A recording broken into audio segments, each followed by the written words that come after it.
नमस्कार, बहुत स्वागत है आप सभी का। एशियन न्यूज की खास पेशकश देख रहे हैं आप। मैं हूं आपके साथ पद्मा कुलदीप। हम बात करें तेल की तिकड़म, ट्रंप हो रहे बेदम। अमेरिका के राष्ट्रपति डोनाल्ड ट्रंप एक बार फिर से ईरान को धमका रहे हैं, यानी ईरान में बारूदी तूफान आने वाला है। उधर ट्रंप ने इसे माना था अपना असली यार, उसी ने उनका पीठ पर किया वार। 4 दिनों वाली लड़ाई जब महीनों में नहीं खत्म हो पाई तो शांति वार्ता के बहाने लिया थोड़ा समय। उधर अरब देशों को समझाने की कोशिश किया कि ये उनकी लड़ाई है, लिहाजा इसका खर्च अरब देशों को उठाना चाहिए। इसी के चक्कर में टूट गया ओपेक। यूएई ने किया किनारा। इसका तेल के बाजार पर क्या होगा असर? भारत के लिए कैसा साबित होगा ओपेक का टूटना? इस तेल के तिकड़म में कैसे ट्रंप बेदम हो रहे हैं, देखिए ये खास रिपोर्ट।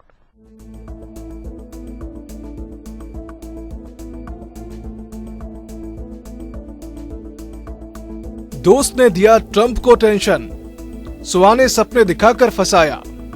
दोस्त का धोखा अब समझ में आया, इजराइल बनकर सगा दे गया दगा। ट्रंप का दबदबा वाला दांव देने लगा घाव। अमेरिका पर लदा 80 अरब डॉलर का बोझ, 17 बेसों पर करीब 800 मिलियन डॉलर साफ। ट्रंप निकलने का रास्ता रहे हैं खोज। ईरान में फिर से बारूदी तूफान की तैयारी, अमेरिका को कहीं पड़ ना जाए भारी। अरब देशों से अमेरिका ने मांगा युद्ध का खर्च, अरब देशों ने इसे कर लिया सीधे किनारा। सऊदी और यूएई पर 150 अरब डॉलर फंड का बोझ, यूएई ने ओपेक और ओपेक प्लस से किया किनारा। आखिर क्या है इस तेल के पीछे का खेल? मिडिल ईस्ट में जारी संघर्ष ने अमेरिका को गहरे संकट में डाल दिया है। ईरान के खिलाफ तेज जीत की उम्मीद अब उल्टी पड़ती दिख रही है। जंग लंबी खिंचने से अमेरिकी डिफेंस बजट पर भारी बोझ पड़ा है और अर्थव्यवस्था पर दबाव बढ़ गया है। हॉर्मुज़ स्ट्रेट के बंद होने से वैश्विक सप्लाई चेन प्रभावित हुई है, तो वहीं चीन और रूस इस स्थिति का फायदा उठाकर अपनी स्थिति मजबूत कर रहे हैं। अमेरिका के सामने अब सबसे बड़ी चुनौती सम्मान बचाते हुए इस जंग से बाहर निकलने की है। ईरान युद्ध में अमेरिका की इस बदहाली का असली जिम्मेदार कोई और नहीं बल्कि उसका सबसे पक्का दोस्त इजराइल है। इजरायली प्रधानमंत्री बेंजामिन नेतन्याहू ने ही डोनाल्ड ट्रंप को उन सुनहरे ख्वाबों की गलियों में घुमाया जहां सिर्फ जीत और दबदबे की बातें थी। नेतन्याहू ने ट्रंप को इस बात के लिए तैयार किया कि अगर ईरान पर हमला होता है तो पूरा मिडिल ईस्ट अमेरिका के कदमों में होगा। नेतन्याहू का वो दावा आज भी दुनिया के जहन में ताजा है, जिसमें उन्होंने कहा था कि जंग सिर्फ 4 दिन की है। 4 दिन में ईरान का काम तमाम हो जाएगा और वहां की सत्ता यानी कि रिजीम पूरी तरह बदल जाएगी। नेतन्याहू ने हमें निराश किया, वे तैयार नहीं थे। इजरायली नेतृत्व को अपना खेल बेहतर करने की जरूरत है। इजरायल ने अंतिम समय में इस ऑपरेशन से हाथ खींच लिया था। मुझे वह कभी नहीं भूलना चाहिए कि बीबी नेतन्याहू ने हमें निराश किया। ये बहुत ही भयानक बात थी। इजराइल का इसके पीछे क्या प्लान था, आइए इसे भी समझ लेते हैं। असल में नेतन्याहू के इस प्लान के पीछे ग्रेटर इजराइल का वो बड़ा एजेंडा था जिसकी राह में ईरान एक सबसे बड़ी दीवार बनकर खड़ा था। ट्रंप को यकीन दिलाया गया कि जैसे ईरान में तख्ता पलट होगा, वह अमेरिका और इजराइल की पसंद का हाकिम यानी कि कठपुतली सरकार बिठा दी जाएगी। इसके बाद ईरान के बड़े बड़े तेल के कुओं पर अमेरिका का कब्जा हो जाएगा, जो रोजाना करीब 30 लाख बैरल तेल पैदा करने की ताकत रखते हैं। इजराइल ने ट्रंप के सामने यह तस्वीर रखी थी कि ईरान को घुटनों पर लाते ही रूस और चीन का जो असर मिडिल ईस्ट में बढ़ रहा है वह हमेशा के लिए खत्म हो जाएगा। पूरा इलाका सिर्फ वॉशिंगटन के इशारों पर नाचेगा। ट्रंप इजराइल की ओर से दिए गए धोखे का कारण पीछे हटने को मजबूर हुए हैं। यदि ट्रंप ने नेतन्याहू के विरोध के बावजूद बातचीत का दबाव बनाया है तो संकेत है कि उन्हें इजराइल से इस बात पर धोखा मिला है कि युद्ध में जीत कितनी जल्दी और कितनी बड़ी होगी। इजराइल का यह दांव साल 2003 के इराक जंग जैसा था, जहां अमेरिका को लगा था कि सद्दाम हुसैन को हटाते ही सब कुछ ठीक हो जाएगा। नेतन्याहू ने ट्रंप को समझाया कि ईरान भी इराक की तरह आसानी से कंट्रोल में आ जाएगा, लेकिन हकीकत इसके बिल्कुल उलट निकली। इजराइल की जिद और ट्रंप के जोश ने अमेरिका को एक ऐसी दलदल में धकेल दिया जहां से निकलना अब नामुमकिन लग रहा है। जिस ग्रेटर इजराइल के ख्वाब के लिए ये पूरा खेल रचा गया था, आज वही ख्वाब अमेरिका के लिए एक खौफनाक मंजर बन चुका है, क्योंकि ईरान ने 4 दिन में खत्म होने के बजाय उल्टा अमेरिका के ही वजूद को चुनौती दे डाली है। ट्रंप नेतन्याहू से काफी निराश हैं, क्योंकि बंधकों की रिहाई और युद्ध विराम की बातचीत कभी ना खत्म होने वाली लग रही है। ट्रंप प्रशासन ने स्थिति को अपने हाथ में लेने का फैसला किया है और हमास के साथ एक बैक चैनल के माध्यम से आगे बढ़ने का निर्णय लिया है, क्योंकि वे नेतन्याहू की देरी से परेशान थे। नेतन्याहू ने वादा किया था कि ईरान की मिसाइलें इजराइल और अमेरिकी ढाल के आगे टिक नहीं पाएंगी, लेकिन हकीकत में ईरान ने अपने मिसाइल स्टॉक का सिर्फ 20% हिस्सा इस्तेमाल करके ही मिडिल ईस्ट में अमेरिका के डिफेंस घेरे को तार तार कर दिया। इजराइल ने अमेरिका को एक ऐसी जंग में झोंक दिया जिसके खत्म होने की सूरत दूर दूर तक नजर नहीं आती। ट्रंप 28 फरवरी से 5 बार सीज फायर के इशारे दे चुके हैं, लेकिन जब भी सीज फायर की पहल करते हैं उसके कुछ ही घंटों बाद ईरान पहले से ज्यादा घातक हमला कर देता है। यानी 28 फरवरी से पहले ईरान को अमेरिका और इजराइल सिर्फ घातक समझते थे, लेकिन 28 फरवरी के बाद वो घायल भी है। ऐसे में धुरंधर 2 का वो डायलॉग बहुत मशहूर हो रहा है कि घायल हूँ इसीलिए घातक भी हूँ। हॉर्मुज़ के करीब पहुंच रहे यूएसएस अब्राहम एयरक्राफ्ट कैरियर को हजारों किलोमीटर दूर भगाने पर मजबूर करके ईरान शायद यही कह रहा है कि यहाँ आए तो डुबो देंगे। मगर अब इस पूरे मसले पर इजरायली प्रधानमंत्री बेंजामिन नेतन्याहू क्या कह रहे हैं, आइए इसे भी देखते हैं। राष्ट्रपति ट्रंप और मेरे बीच का रिश्ता डिटेक्ट के जरिए नहीं बल्कि डायलॉग और साझा अवधारणाओं के जरिए काम करता है। 28 फरवरी से लेकर आज 2 अप्रैल 2026 के बीच मिडिल ईस्ट के बिगड़े हालात ने अमेरिका को एक ऐसे दोराहे पर लाकर खड़ा कर दिया है जहां उसके लिए उर्दू के मशहूर शायर मिर्जा सादिक शरर का ये शेर सच साबित होता है। गए दोनों जहां के काम से हम, न खुदा ही मिला न विसाले सनम, न इधर के रहे न उधर के रहे। अमेरिका ने सोचा था कि ईरान पर हमला करके वो अपनी बादशाहियत काम कर लेगा, लेकिन नतीजा इसके ठीक उलट निकला। ईरान में कोई भी मिलिट्री या पॉलिटिकल मकसद पूरा नहीं हो पाया। उल्टे स्ट्रेट ऑफ हॉर्मुज़ पूरी तरीके से बंद हो गया, जिसके बंद होने से ग्लोबल मार्केट में हड़कंप मचा हुआ है। असल में ट्रंप और नेतन्याहू के संबंध दोस्ती का एक कोरियोग्राफ प्रदर्शन है। पर्दे के पीछे रणनीतिक मतभेद इतने गहरे हैं कि दोनों एक दूसरे पर भरोसा नहीं कर पा रहे हैं, खासकर जब बात ईरान और क्षेत्रीय सुरक्षा की आती है। अमेरिका की इकोनॉमी पर बोझ बढ़ गया है। अमेरिका को हर दिन करीब $2.5 अरब तकरीबन 21,000 करोड़ रुपए का नुकसान हो रहा है। इसमें मिसाइलों का खर्च, फाइटर जेट्स का फ्यूल, बेसों की मरम्मत और हजारों फौजियों का लॉजिस्टिक्स शामिल है। 1 महीने के अंदर ही अमेरिका के डिफेंस बजट पर लगभग $80 अरब का एक्स्ट्रा बोझ लद चुका है। ये पैसा उस वक्त खर्च हो रहा है जब अमेरिका खुद मंदी के खतरे में है। अमेरिका के लिए सबसे बड़ी मुश्किल यह है कि उसे इस दलदल से बाहर निकलने का कोई एग्जिट रूट नहीं मिल रहा है। अगर वो पीछे हटता है तो इजराइल और उसके अरब साथी उसे कमजोर समझेंगे, और अगर वो जंग जारी रखता है तो उसकी इकोनॉमी का दिवाला निकलना तय है। हॉर्मुज़ के बंद होने से सिर्फ तेल ही नहीं बल्कि ग्लोबल सप्लाई चेन भी ठप हो गई है, जिससे कि अमेरिका के बड़े बड़े टेक और ऑटोमोबाइल सेक्टर को रोजाना करोड़ों का घाटा हो रहा है। चीन और रूस इस मौके का फायदा उठाकर अपनी करेंसी और कारोबार को आगे बढ़ा रहे हैं, जो डॉलर की बादशाहत के लिए सीधा खतरा है। इजरायली अधिकारी अमेरिका के साथ संबंधों को लेकर चिंतित हैं। उनका कहना है कि जैसे जैसे युद्ध लंबा खिंच रहा है और लागत बढ़ रही है, ट्रंप प्रशासन को लग रहा है कि इजराइल उन पर अपनी शर्तें थोपने की कोशिश कर रहा है, जिसे ट्रंप खेमे में धोखे के रूप में देखा जा रहा है। ईरान के इस खतरनाक दलदल में फंसने के बाद व्हाइट हाउस के गलियारों में जो बौखलाहट और छटपटाहट दिख रही है, वो साफ बयां करती है कि डोनाल्ड ट्रंप न घर के रहे न घाट के। ट्रंप ने जिस जोश में आकर जंग का बिगुल फूंका था, आज वही जंग उनके गले की फांस बन चुकी है। अमेरिका इस वक्त एक ऐसे मोड़ पर है जहां वो न तो पूरी तरह से पीछे हट पा रहा है और न ही आगे बढ़ने की हिम्मत जुटा पा रहा है। अगर ट्रंप साफ साफ सीज फायर यानी कि जंग बंदी की बात करते हैं तो उनकी वो सुपर पावर वाली इमेज मिट्टी में मिल जाएगी और दुनिया भर में उनका रौब खत्म हो जाएगा। यही वजह है कि वो इशारों इशारों में तो अमन की बातें कर रहे हैं, लेकिन खुलकर अपनी हार मानने को तैयार नहीं हैं। राष्ट्रपति ट्रंप लेबनान में इजराइल की गतिविधियों को लेकर अपनी हताशा दिखा रहे हैं, जो दोनों नेताओं के बीच समन्वय की कमी को उजागर करता है। ट्रंप को अब यह एहसास होने लगा है कि उन्होंने एक ऐसे देश से पंगा ले लिया है जिसे 4 दिन में खत्म करने का सपना इजराइल ने उन्हें दिखाया था।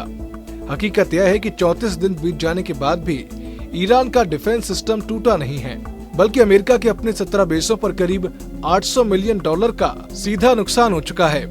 इस भारी भरकम नुकसान की भरपाई के लिए अब ट्रंप ने अपना पुराना बिजनेसमैन वाला कार्ड खेलना शुरू कर दिया है। ट्रंप ने अरब के शेखों की तरफ इशारा करते हुए कहा कि उन्हें इस जंग की भरपाई करनी होगी। व्हाइट हाउस की प्रेस सेक्रेटरी कैरोलिन लेविट ने अपने हालिया बयानों में साफ इशारे दिए कि इस जंग का जो भी खर्चा हुआ है उसकी भरपाई अरब देशों को करनी चाहिए। बस यही मामला फंस गया है, क्योंकि अरब देश अब नुकसान की भरपाई वाली पॉलिसी से ऊबे नजर आ रहे हैं। अमेरिका से अरबों डॉलर की डील पहले ही हो चुकी है और उस डील में ईरान कील ठोंक चुका है। अब इस नए बदलते माहौल में अरब अपने हाथ पीछे खींच रहा है। ट्रंप की यही सबसे बड़ी छटपटाहट है कि वो एक तरफ तो ईरान से अपनी जान छुड़ाना चाहते हैं और दूसरी तरफ अरबों से वसूली भी करना चाहते हैं, ताकि अपनी गिरती हुई रेटिंग्स और डहती इकोनॉमी को सहारा दे सकें। अमेरिका ये जंग अरबों मुल्कों को ईरान के खतरे से बचाने के लिए लड़ रहा है, इसलिए इसका बिल भी उन्हीं को चुकाना होगा। अमेरिका चाहता कि सऊदी और यूएई मिलकर कम से कम 150 अरब डॉलर यानी कि 12.5 लाख करोड़ रुपए का एक वॉर फंड तैयार करें, ताकि अमेरिकी इकोनॉमी पर पड़ रहा बोझ कम हो सके। अगर कायदे से देखा जाए तो ईरान जंग में असली खेल सऊदी के साथ हो रहा है। जंग के शुरू होने के वक्त सऊदी को अमेरिका का समर्थक माना जाता था, लेकिन जंग के दौरान सऊदी ने न्यूट्रल रुख अपनाया। इसके बाद उसे बैक टू बैक झटके लग रहे हैं। ताजा मामला यूएई का ओपेक और ओपेक प्लस से अलग होना है। यूएई ने यह फैसला ऐसे वक्त में लिया है जब खाड़ी देशों के साथ सऊदी के क्राउन प्रिंस मोहम्मद बिन सलमान एक बैठक करने जा रहे थे। इस बैठक में यूएई के विदेश मंत्री भी शामिल थे। सऊदी के लिए यह इसलिए झटका है क्योंकि दुनिया भर में तेल के उत्पादन और उसके दामों को ओपेक में ही तय किया जाता है। सऊदी ओपेक और ओपेक प्लस को लीड करता है। ये फैसला यूएई की दीर्घकालिक रणनीति, इकोनॉमिक विजन और बदलती एनर्जी प्रोफाइल को दर्शाता है। इन समूहों के तहत किसी बाध्यता से मुक्त होने पर देश को ज्यादा लचीलापन मिलेगा। सऊदी के साथ कैसे हो रहा असली गेम, आइए इसे भी समझने की कोशिश करते हैं। असल में ओपेक और ओपेक प्लस के बाद संयुक्त अरब अमीरात अरब लीग, इस्लामिक सहयोग संगठन और जीसीसी से बाहर निकलने की तैयारी में है। यूएई के बाहर निकलने से इन संगठनों को कोई खास महत्व नहीं रह जाएगा। अमेरिका की कोशिश लंबे वक्त से इन संगठनों को तोड़ने की थी। यूएई ने 2 दिन पहले ही यमन में सऊदी समर्थित संगठनों पर नकेल कसने की सिफारिश अमेरिका से की थी। यूएन में भी एनपीटी के मुद्दे पर यूएई ने अमेरिका का साथ दिया था। ये भी खबर है कि इजराइल ने आयरन डोम यूएई को भेजे थे, यानी कि कुल मिलाकर यूएई अमेरिका और इजराइल के पाले में जा रहा है। यूएई ने अपना पैसा भी पाकिस्तान से वसूल लिया।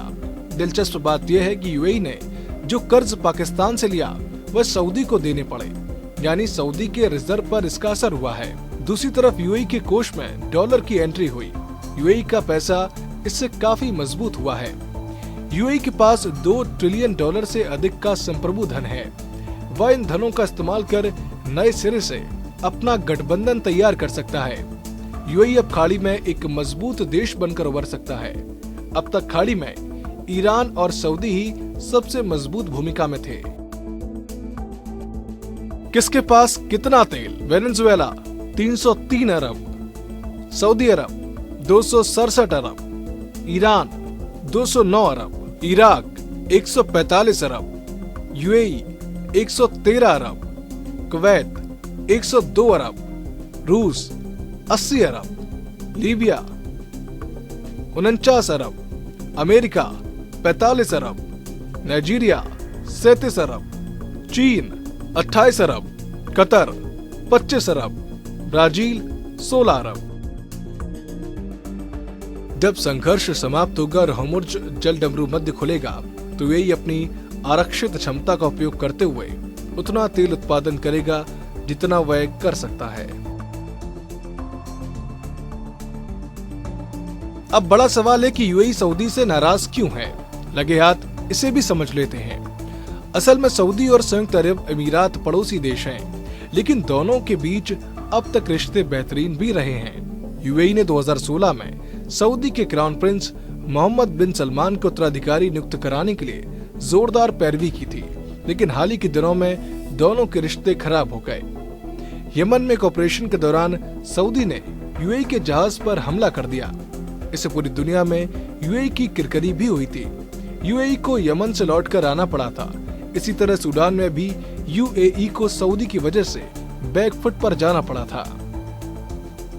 ईरान जंग में यूएई की तैयारी पलटवार करने की थी, लेकिन मुस्लिम देशों की मीटिंग में सऊदी ने कतर के साथ इस पर वीटो लगा दिया। इस युद्ध में यूएई पर ईरान ने जमकर हमला किया। यूएई इससे काफी नाराज है। इतना ही नहीं, जब सीज फायर की प्रक्रिया शुरू हुई तो सऊदी ने पाकिस्तान का नाम आगे बढ़ा दिया। पाकिस्तान को सऊदी का करीबी माना जाता है। सीज फायर के दौरान पाकिस्तान ने यूएई के हितों को ध्यान नहीं दिया। पाकिस्तान के इस कदम ने सऊदी और यूएई के रिश्तों में घी डालने का काम किया है। यह ओपेक के अंत की शुरुआत है। यूएई के जाने से संगठन अपनी क्षमता का लगभग 15% और अपना सबसे आज्ञाकारी सदस्य खो देगा। यूएई के इस फैसले का असर तेल बाजार पर भी पड़ने की संभावना है। यूएई का यह फैसला 1 मई 2026 से लागू होगा और इसे वैश्विक कच्चे तेल की व्यवस्था में हाल के सालों में सबसे बड़ा बदलाव माना जा रहा है। संयुक्त अरब अमीरात का शुमार ओपेक के प्रमुख तेल उत्पादक देशों में होता है। ऐसे में उसके इस फैसले से संगठन की वैश्विक तेल उत्पादन पर पकड़ धीरे धीरे कमजोर हो सकती है। संयुक्त अरब अमीरात पिछले कुछ समय से अपने कच्चे तेल के उत्पादन को तेजी से बढ़ाने में लगा हुआ है। आने वाले सालों में उसका हर रोज करीब 50 लाख बैरल उत्पादन क्षमता हासिल करने का लक्ष्य है। लेकिन ओपेक और ओपेक प्लस के नियमों के तहत सदस्य देशों को तय सीमा के भीतर ही उत्पादन करना होता है, जिससे उनकी वास्तविक आपूर्ति सीमित रह जाती है। यही सीमा अब अबू धाबी के लिए एक बड़ी रुकावट बन गई थी। यूएई ने तेल उत्पादन बढ़ाने के लिए भारी इन्वेस्ट किया है और वह अपनी रणनीति के मुताबिक उत्पादन करना चाहता है। ओपेक से बाहर आने के बाद उसे उत्पादन और निर्यात के फैसले खुद लेने की पूरी आजादी मिल जाएगी। यह ऐतिहासिक प्रस्थान जरूरी नहीं कि आश्चर्यचकित करने वाला हो। इसका संगठन की कीमतों को प्रभावित करने और बाजारों को प्रबंधित करने की क्षमता पर बहुत कम प्रभाव पड़ेगा। दीर्घकालिक निहितार्थ संरचनात्मक रूप से कमजोर ओपेक का है। समूह के बाहर यूएई के पास उत्पादन बढ़ाने का प्रोत्साहन और क्षमता दोनों होंगे। यूएई के इस कदम का तेल की कीमतों पर क्या असर पड़ेगा, आइए इसे भी समझने की कोशिश करते हैं। संयुक्त अरब अमीरात ओपेक के बड़े उत्पादकों में शामिल रहा है। इस साल यूएई ने हर रोज 3.2 से 3.4 मिलियन बैरल हर रोज उत्पादन किया है। वहीं अब उसके अलग होने से संगठन की सामूहिक ताकत पर असर पड़ सकता है। अगर यूएई अपने उत्पादन को बढ़ाता है तो बाजार में तेल की आपूर्ति बढ़ेगी, जिससे कीमतों पर दबाव पड़ सकता है और दाम नरम हो सकते हैं। हालांकि इसका असर तुरंत देखने को नहीं मिल सकता, क्योंकि इस समय तेल की कीमतें खाड़ी क्षेत्र में तनाव, तेल टैंकरों की आवाजाही में रुकावट और अन्य बड़े निर्यातकों जैसे कि सऊदी अरब, इराक, रूस और अमेरिका की नीतियों से भी प्रभावित हो रही है। फिर भी आने वाले समय में यह कदम अंतर्राष्ट्रीय कीमतों को तेजी से बढ़ने से रोक सकता है। यूएई अपने तेल ग्रिडों में से एक को ब्रेंट क्रूड की तरह अंतर्राष्ट्रीय स्तर पर कारोबार करने वाला बेंचमार्क बनाने की कोशिश कर रहा है। अब इसका भारत के तेल बाजार पर क्या असर पड़ेगा, आइए इसे भी समझ लेते हैं। भारत के लिए फैसला कई मायनों में महत्वपूर्ण माना जा रहा है, क्योंकि देश अपनी कुल जरूरत का करीब 85 से 90% कच्चा तेल विदेशों से आयात करता है। ऐसे में वैश्विक कीमतों में होने वाला हर बदलाव सीधे भारत की अर्थव्यवस्था पर असर डालता है। वर्तमान में यूएई उन 4 टॉप देशों में शामिल है जो भारत को सबसे ज्यादा कच्चा तेल सप्लाई करते हैं। साल 2025 में भारत ने अपनी कुल जरूरत का लगभग 11% कच्चा तेल यूएई से खरीदा था। अगर यूएई स्वतंत्र रूप से अधिक तेल आपूर्ति करता है और कीमतें नरम होती हैं, तो भारत को आयात पर कम खर्च करना पड़ेगा। इससे महंगाई पर दबाव घट सकता है, ईंधन की कीमतों में स्थिरता भी आ सकती है और देश के आर्थिक संतुलन को भी मजबूती मिल सकती है। इसके अलावा संयुक्त अरब अमीरात पहले से ही भारत का एक प्रमुख तेल आपूर्ति करता है। ऐसे में ओपेक से अलग होने के बाद दोनों देशों के बीच सीधे समझौते और आपूर्ति में लचीलापन बढ़ने की संभावना है। तेल की कीमतों में कमी का फायदा एविएशन, रंग रोगन, ट्रांसपोर्ट, केमिकल्स, टायर और ऑयल मार्केटिंग जैसे उन उद्योगों को भी मिलेगा जो पेट्रोलियम से जुड़े कच्चे माल पर निर्भर हैं। ये फैसला आने वाले समय में वैश्विक और भारतीय बाजार दोनों के लिए नई दिशा तय कर सकता है। यह यूएई के लिए वैश्विक बाजार हिस्सेदारी हासिल करने का रास्ता खोलता है। यह फैसला उपभोक्ताओं और व्यापक वैश्विक अर्थव्यवस्थाओं के लिए सकारात्मक होना चाहिए। ये कदम वैश्विक ऊर्जा बाजारों के लिए महत्वपूर्ण क्षण में आया है, जो पहले से ही संघर्ष संबंधी व्यवधानों से जूझ रहे हैं। अमेरिका ने इजराइल का कहा मानकर सबसे बड़ी गलती कर दी है। इसका भारी खामियाजा उसे चुकाना पड़ा है और अभी इसके रुकने के आसार भी नहीं हैं। दुनिया का ये दस्तूर है कि 2 की लड़ाई का फायदा हमेशा तीसरा उठाता आया है। इस बार भी ठीक ऐसा ही हो रहा है। अमेरिका इस युद्ध को अरब देशों का युद्ध बताकर जो कुछ उगाही भी करने के चक्कर में था, उसे भी गहरा धक्का लगा है और अभी भी उसके इस युद्ध से निकलने के आसार दूर दूर तक दिखाई नहीं दे रहे हैं। तभी तो ट्रंप ने रूसी राष्ट्रपति व्लादिमीर पुतिन से बात की है। अब ये बातचीत कितनी कारगर साबित होती है, ये तो फिलहाल आने वाला समय ही बताएगा। Bureau report, Asia news.